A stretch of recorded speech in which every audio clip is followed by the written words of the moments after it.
ورنہ تو یہ قوم بھول جائے گی۔ یہ دھیرے دھیرے ان کے ذہنوں سے ساری چیزیں ختم ہو جاتی ہیں۔ یہاں ہمارے ملک میں رہتے ہوئے اب نئے بچوں سے پوچھیں تو بابری مسجد انہیں نہیں معلوم۔ پرانے لوگ جانتے ہیں جن کے سامنے حادثے ہوئے ہیں، لیکن جو نئے لوگ دنیا میں آتے ہیں یا جوان ہوتے رہتے ہیں تو ان تمام چیزوں سے وہ واقف نہیں ہو پاتے۔ تو یہ علماء کی ذمہ داری ہے اور بڑوں کی یہ ذمہ داری ہے کہ یہ معلومات منتقل کرتے رہیں اپنی جنریشن میں۔ آج یوم القدس کے طور پر دنیا بھر میں اس لیے منایا جا رہا ہے کہ بیت المقدس مسجد اقصیٰ کی حفاظت کا ایک عظیم منصب اور ایک عظیم مفہوم بچوں کے ذہن میں منتقل کیا جائے۔ کیا خبر کہ یہ جو نونہال ہیں، چھوٹے بچے ہیں، ہمارے ہاں آس پاس رہتے ہیں، کیا پتہ ان میں سے کون صلاح الدین بن کر کھڑا ہونے والا ہے۔ صلاح الدین کوئی آسمان سے آنے والے اور زمین سے نکلنے والے مجاہد کا نام نہیں تھا، وہ بھی اسی طرح سے پرورش پانے والے کسی محلے بستی میں رہتے تھے۔ اور صلاح الدین ایوبی نے ان حالات کا سامنا کیا تھا جب عیسائیوں نے بیت المقدس پر زبردستی قبضہ جمایا ہوا تھا، جبکہ حضرت عمر فاروق رضی اللہ تعالیٰ عنہ کے زمانے سے لے کر تقریباً 400 سال تک بیت المقدس پر اذانیں ہوتی رہیں، نمازیں ہوتی رہیں، اور صرف ان عیسائیوں کو وہاں آنے کی عام اجازت دی گئی تھی فاطمی دور میں۔ ویسے اگر میں تاریخ بتاؤں تو بیت المقدس روئے زمین پر یہ تیسرا اہم مرکز ہے مسلمانوں کا۔ حرم کعبہ اور مسجد نبوی کے بعد تیسرا حرم مسجد اقصیٰ ہے، بیت المقدس ہے۔ اور ویسے اس کے انعقاد اور زمین پر اس کے پائے جانے کی تاریخ تو بہت پرانی ہے۔ فرمایا گیا اللہ تعالیٰ نے روئے زمین پر سب سے پہلے خانہ کعبہ کو بنوایا، وہ فرشتوں نے اس کی تعمیر کی۔ تو مکہ مکرمہ میں خانہ کعبہ بنانے کے صرف 40 سال کے بعد یہ فلسطین میں بیت المقدس کو فرشتوں نے تعمیر کیا۔ سب سے پہلے وہ جگہ فرشتوں نے اس کو مقدس بنائی۔ تو اس زمانے سے آدم علیہ الصلوۃ والتسلیم کے زمانے سے یہ بیت المقدس کا علاقہ مقدس ہی رہا، اور اس کو ارض المقدس کہا جاتا ہے آج بھی عربی میں۔ پھر انبیاء اکرام علیہ السلام آتے رہے، اور اکثر انبیاء اکرام علیہ السلام کی عبادت گاہ رہی۔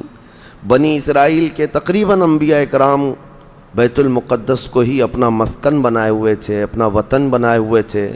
کتنے انبیاء اکرام کا ذکر کروں، تقریباً 30,000 انبیاء اکرام آج بیت المقدس کے ارد گرد دفن ہیں۔ 30,000 انبیاء اکرام علیہ السلام۔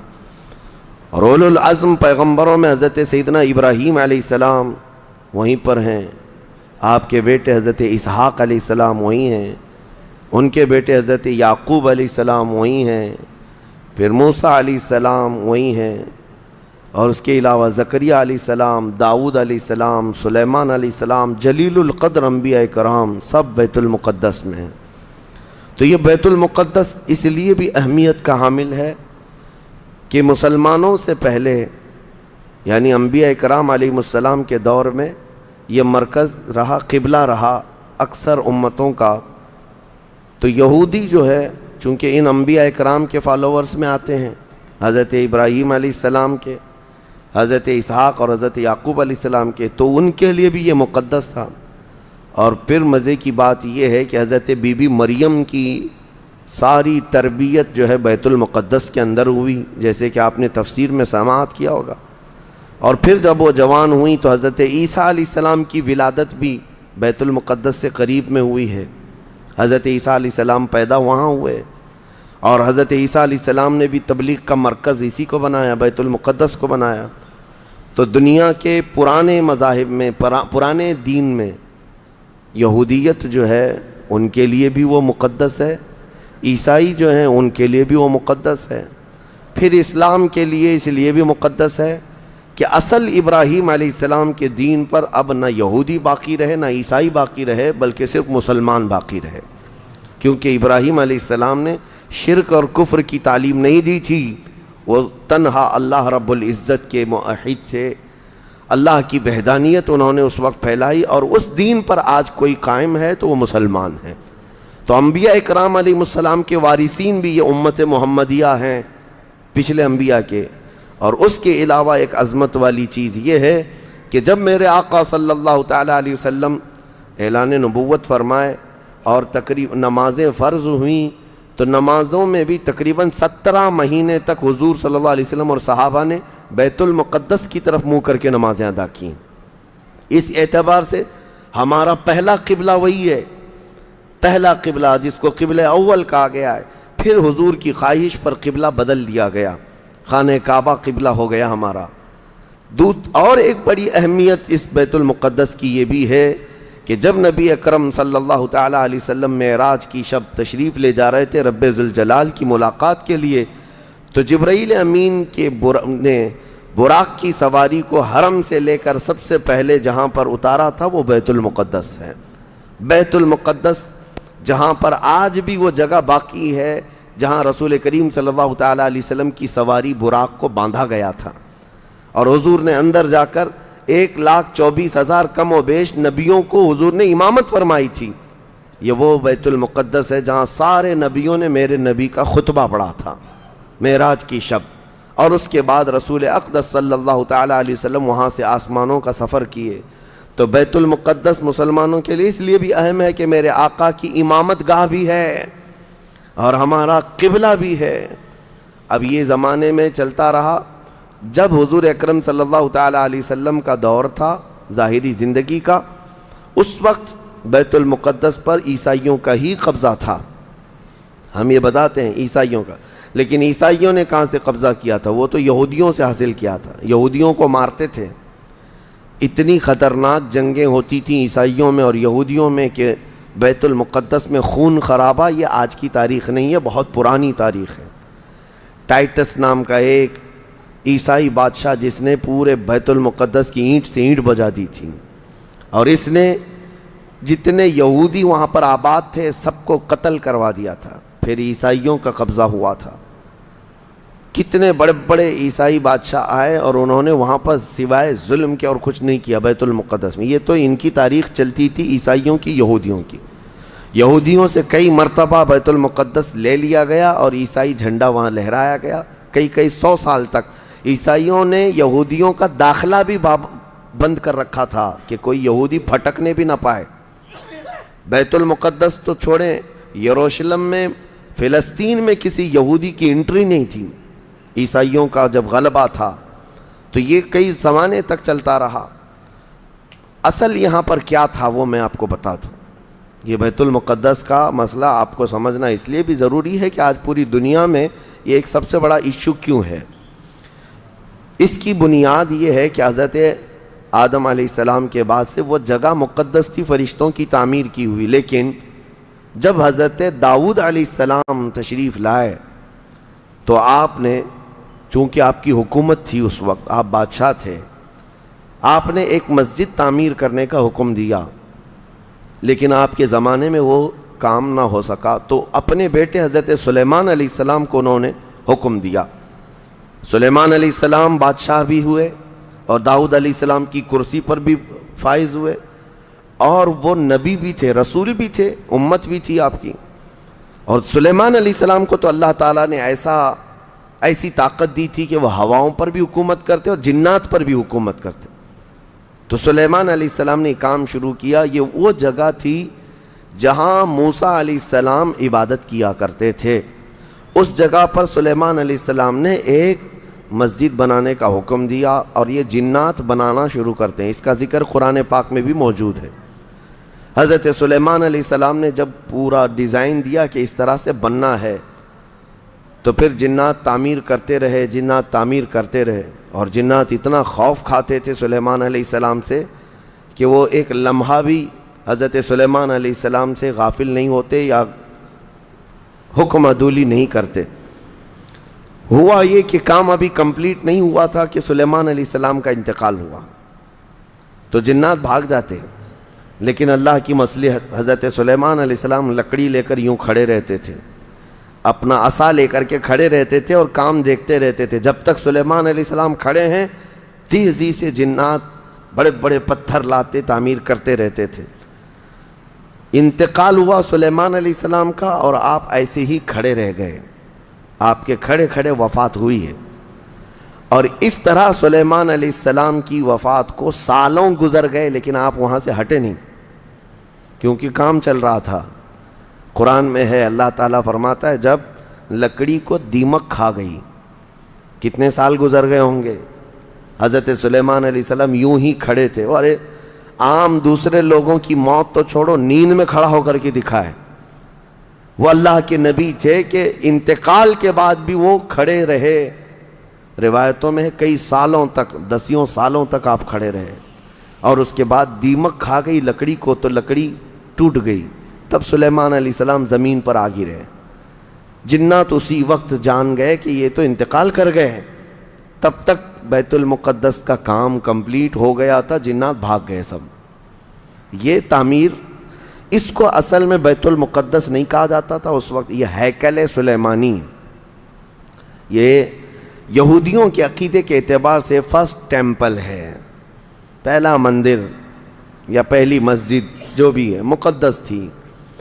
یہ ہیکل سلیمانی جو سلیمان علیہ السلام نے جنات سے بنایا تھا، اور سلیمان علیہ السلام کی کرسی جہاں لگتی تھی اس وقت حضرت سلیمان علیہ السلام نے جنات اور سرکش لوگوں سے اور جادوگر لوگوں سے سب چیزیں جادو کی چھین کر اپنی کرسی کے نیچے دفن کر دیا تھا، سب ختم کیا تھا کہ کوئی جادو ٹونا یہ سب چیزیں نہ ہوں، کیونکہ یہودی جادو کے پیچھے بہت بھاگتے تھے، صرف جادو میں ہی دن رات۔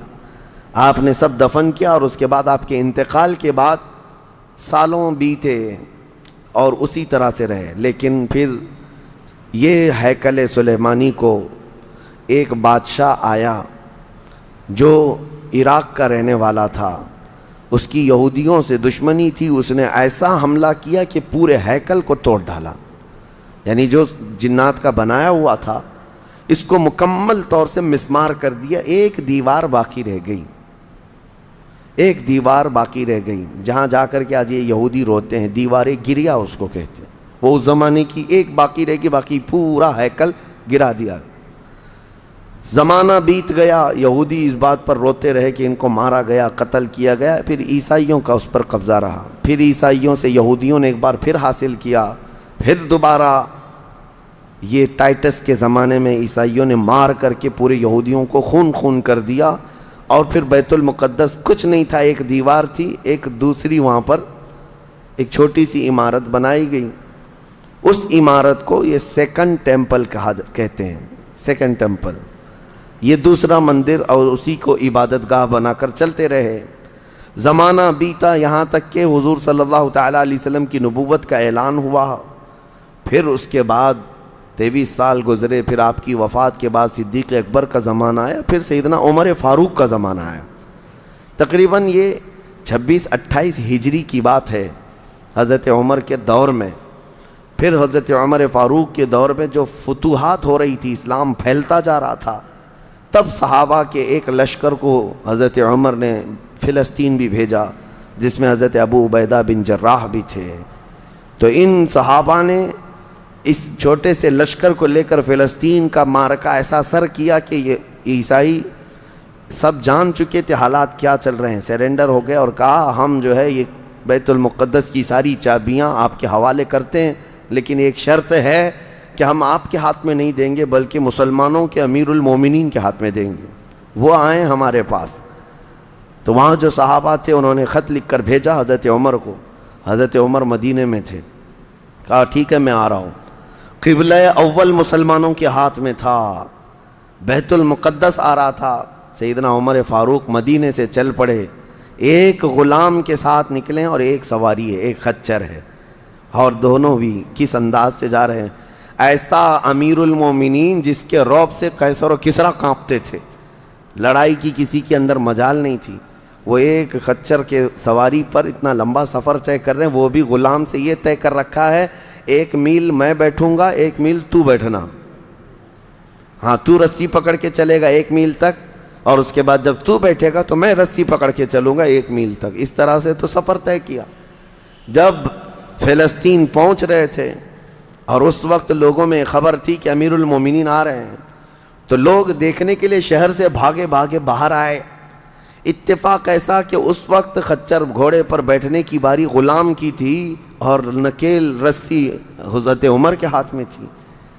دوڑے ہوئے لوگ آئے جو نہیں پہچانتے تھے. عیسائیوں نے امیر المومنین کہہ کر اس غلام کا استقبال کیا کہ تشریف لائیں. تب جو صحابہ تھے وہاں پر انہوں نے پکار کر کہا نادانو وہ امیر المومنین نہیں، رسی پکڑا ہوا امیر المومنین ہے، یہ امیر المومنین ہے. پہلی مرتبہ ان اعلیٰ اخلاق و کردار کو عیسائیوں نے دیکھا تھا کہ وقت کا خلیفہ کوئی گھوڑے کی رسی پکڑ کر کے بھی چلتا ہے. تو بہت متاثر ہوئے اور اس کے بعد بنا کسی جنگ کے حضرت عمر فاروق رضی اللہ تعالیٰ عنہ بیت المقدس میں داخل ہوئے اور ان عیسائیوں نے جو کچھ بھی وہاں پر کیا تھا اس کو نکالا. پھر حضرت عمر فاروق رضی اللہ تعالیٰ عنہ نے پہلی اذان دینے کا حکم فرمایا. وہ ظہر کی اذان تھی. آپ نے وہاں پر نماز پڑھائی. پھر اس کے بعد یہ سلسلہ چلتا رہا. اب اس میں تفصیل ہے. عیسائیوں کو اسی طرح ہم بھی بھگاتے، مسلمان بھی بھگاتے جیسے یہ یہودیوں کو بھگاتے تھے. تو انہیں آج بولنا چاہیے تھا کہ مسلمانوں نے زبردستی قبضہ کیا. حضرت عمر فاروق کا عام اعلان تھا کہ جو یہاں پر رہنا چاہے اس کے لیے کھلی آزادی ہے. حتیٰ کہ عیسائیوں کا چرچ بھی تھا پرانا. حضرت عمر نے کہا اس کو توڑا نہ جائے، اس میں عبادت جو ہوتی ہے ان کو اپنی عبادت کرنے دیا جائے. حضرت عمر چاہتے تو اینٹ سے اینٹ بجا دیتے، نکال کر صاف کر دیتے، لیکن آپ نے کھلی اجازت دی اور عیسائی ویسے ہی باقی رہے. 400 سال تک یہ سلسلہ چلتا رہا. پھر فاطمی دور آیا، یعنی بنو عباس کی خلافت ختم ہوئی.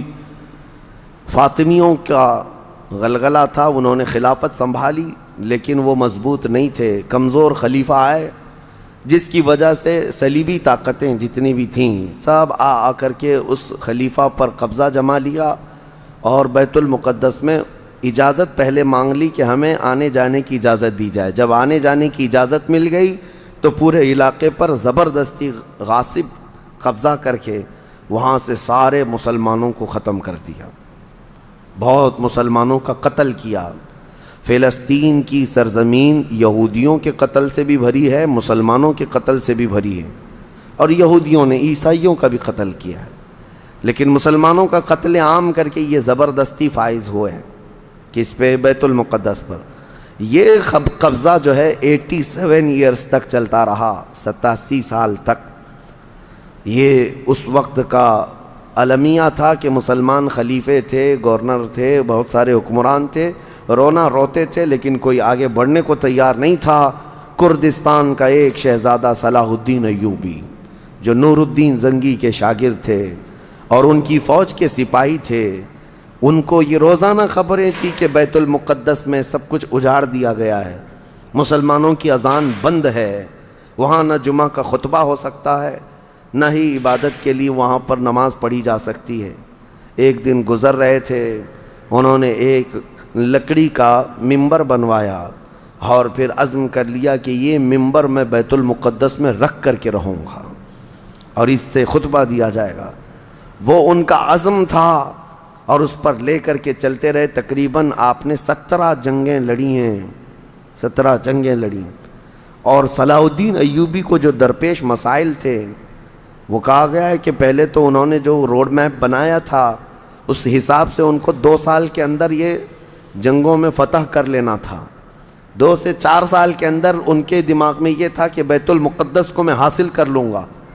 لیکن فرماتے ہیں کہ اپنوں کی مخالفت اتنی تھی، جگہ جگہ سے کوئی مسلمان بیٹھا ہوا ہے، نواب بیٹھا ہے، کہیں کوئی کسی چھوٹے علاقے کا خلیفہ، کوئی گورنر، سب پکڑ پکڑ کر کے ان کی ٹانگ کھینچیں، ان کے فوجیوں میں ورغلائیں اور الگ الگ وسوسے ڈالیں، جس کی وجہ سے پہلے اپنوں سے بھیڑتے بھیڑتے آپ کو 18 سال لگ گئے. بیت المقدس پھر پہنچے، صلیبیوں سے معرکہ آرائیاں ہوتی رہیں.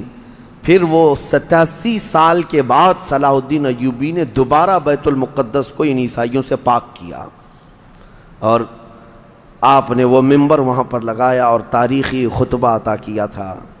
اس کے بعد وہ بیمار ہو گئے صلاح الدین ایوبی رحمۃ اللہ تعالیٰ علیہ. 17 جنگیں جس نے لڑیں اور عیسائی آج بھی صلاح الدین کے نام سے ڈرتے ہیں، اور بہت سارے تعریف بھی کرتے ہیں کہ ایسا جرنیل ہم نے دیکھا ہی نہیں دنیا میں صلاح الدین ایوبی کی طرح۔ وہ خون کا پیاسا نہیں تھا، وہ امن کا پیاسا تھا۔ کتنے تو قیدی ایسے آتے تھے جن کو وہ صرف ایگریمنٹ کر کے آزاد کر دیتا۔ عیسائی اس بات پر آج بھی اقرار کرتے ہیں کہ جنگوں میں قید جو ہونے والے کو کوئی چھوڑتا نہیں ہے، لیکن صلاح الدین ایوبی ایک نہیں لاکھوں لوگوں کو آزاد کیا ہے، ہزار بھی نہیں لاکھوں لوگوں کو آزاد کیا ہے۔ صلاح الدین ایوبی رحمۃ اللہ تعالی علیہ، اللہ ان کی تربت پر کروڑوں رحمتیں نازل فرمائے۔ حیرت کی بات یہ ہے کہ ان کا آخری وقت آیا تو رونے لگے، بستر پر رو رہے تھے۔ لوگوں نے پوچھا کہ کیا بات ہے؟ صلاح الدین ایوبی کہتے ہیں میں نے منت مانگی تھی اللہ سے کہ اے اللہ بیت المقدس فتح ہو جائے تو میں حج پہ جاؤں گا۔ کہا تو پھر کیا ہوا؟ کہا میرے پاس اتنے پیسے نہیں ہیں کہ میں حج کر سکوں۔ یہ وقت کا وہ عادل حکمران جس کی تاریخ عدل سے بھری ہوئی ہے، لیکن یہ بھی تاریخ ہے کہ مال لوٹ کر کے اگر اپنا محل بنایا ہوتا تو صلاح الدین کے بہت سارے آج محلات ہوتے، لیکن وہ آخر وقت بستر پر اس غم سے رو رہے تھے کہ میرے پاس حج پہ جانے کے لیے پیسے نہیں ہیں۔ جس کے زیر نگیں کتنے علاقے آتے تھے اس وقت، بہت سارے علاقوں کا وہ خلیفہ۔ لیکن میرے عزیزو، اسلام کی سچی تاریخ ایسے ہی خلفاء سے ہے، ایسے